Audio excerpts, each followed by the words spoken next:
آج کے زمانے میں یہ بات پورے زور سے کہی جاتی ہے کہ جب آپ نے راز بتا دیا تو پھر وہ راز نہیں رہا، اور واقعتاً آج ایسے ہی ہے، لیکن ماضی میں ایسا نہیں ہوتا تھا، اور آج بھی جو اللہ کے بندے ہیں، جو حقیقی فلاح اور کامرانی والے لوگ ہیں، وہ آج بھی ان چیزوں کی پاسداری کرتے ہیں۔ یہ امانت ہے، اس امانت کو ضائع نہیں کرتے۔ اسی طرح آپ جو کام کرنے جا رہے ہیں، جو آپ کا ذمہ لگایا گیا، تاکہ مزدور 8 گھنٹے کی ڈیوٹی ہے تو وہ اس کے اندر کم چور بن جائے تو وہ بھی امانت کے اندر خیانت کر رہا۔ دفتری ذمہ داریاں ہیں تو وہ ان کو نہ نبھائیں، سارا دن سائلین باہر دھکے کھا رہے ہوتے ہیں اور اندر میٹنگز چل رہی ہوتی ہیں۔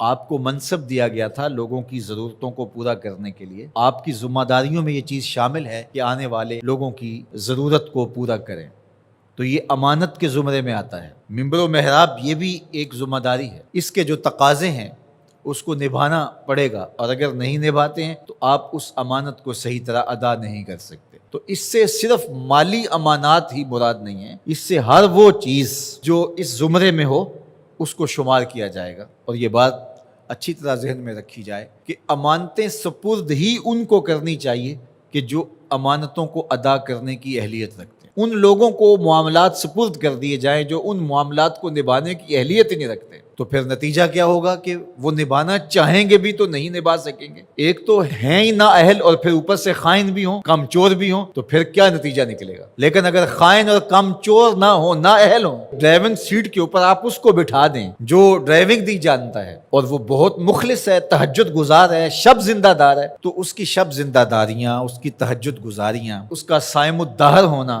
اس کا قائم اللیل ہونا، کیا گاڑی کو کھڈے میں گرنے سے بچا لے گا؟ تو وہاں بٹھانا اس کو چاہیے جو کہ اس منصب کے تقاضوں کو پورا کرنے کی اہلیت رکھتا۔ جو اہلیت نہیں رکھتے ہیں ان کے ذمے آپ کوئی کام لگا دیں گے تو اس کا نتیجہ یہی ہوگا کہ وہ کام صحیح ہونے کی بجائے الٹا خراب ہوگا۔ اللہ کے محبوب علیہ السلام نے قیامت کی نشانیاں بیان کرتے ہوئے ایک نشانی یہ بھی بیان فرمائی تھی، اذا وسد الامر الی غیر اہلہ فانتظر الساعہ، جب معاملات ایسے لوگوں کے سپرد کیے جائیں جو نااہل ہوں تو فرمایا پھر قیامت کا انتظار کرنا۔ اس لیے ہمیں اپنی زندگی پر بہت زیادہ غور کرنا ہوگا، جو میرے ذمے کام ہے میں اس کو نبھاؤں اور اس کو دل و جان سے نبھاؤں۔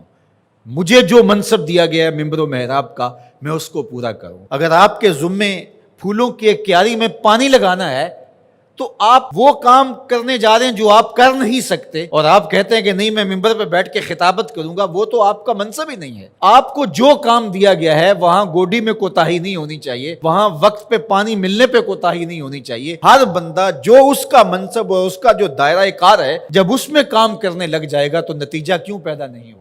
یہاں مسئلہ یہ ہے کہ ہر بندہ کہتا ہے کہ میں یہ کروں گا جو وہ کر ہی نہیں سکتا ہے، اور کچھ لوگ توقع بھی لگا کے بیٹھتے ہیں اور ہم حیران ہوتے ہیں کہ یہ کس طرح ہو سکتا ہے، جو ضابطہ اس کے مطابق ہی کام ہوتے ہیں۔ تو اللہ تعالیٰ جل شانہ اس قوم کی حالت نہیں بدلتا جو اپنی حالت خود بدلنے کے لیے آمادہ نہیں ہوتی۔ آج امت مسلمہ کا مسئلہ یہ ہے کہ امت مسلمہ میں وہ صلاحیتیں جو ہونی چاہیے تھی ایک تو مفقود ہیں، دوسرا تقسیم کار نہ ہونے کی وجہ سے آج امت لڑکتی چلی جا رہی ہے، اور آج ہم وہاں کھڑے ہیں جہاں ہمیں کھڑا نہیں ہونا چاہیے تھا۔ خدا کرے کہ اس چمن میں بہار آئے اور یہ امت پھر فروغ پائے، اور اگر ہم اپنے حصے کا کام نہیں کریں گے تو اللہ تعالیٰ جل شانہ اس دین کو کبھی مٹنے نہیں دے گا۔ یہ بات ذہن میں رکھیے گا، یہ دین غالب ہی رہے گا، یہ دین ہمارا محتاج نہیں ہے۔ اللہ ہماری جگہ کسی اور شخص کو لے آئے گا اور اس کے ذریعے سے دین کو غالب کرے گا۔ اس لیے ہم نے اپنے حصے کا کام کرنا ہے، اس کو کبھی بھی ترک نہیں کرنا ہے۔ تو بات امانت کی چلی، تو امانت صرف مال کی نہیں ہوتی۔ آپ کے پاس کوئی گٹھڑی رکھ گیا، آپ کے پاس جو ہے وہ کوئی پیسہ روپیہ رکھ دیا تو وہی امانت نہیں ہوتی۔ آپ کی صلاحیتیں بھی امانت ہیں، اور آپ کا منصب بھی امانت ہے۔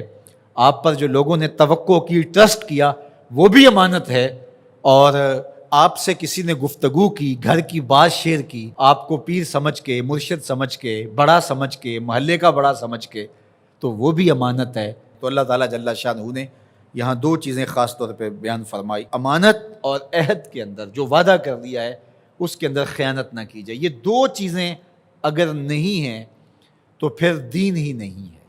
لا دین لمن لا عہد لہ، جس کا عہد نہیں ہے اس کا دین ہی نہیں ہے۔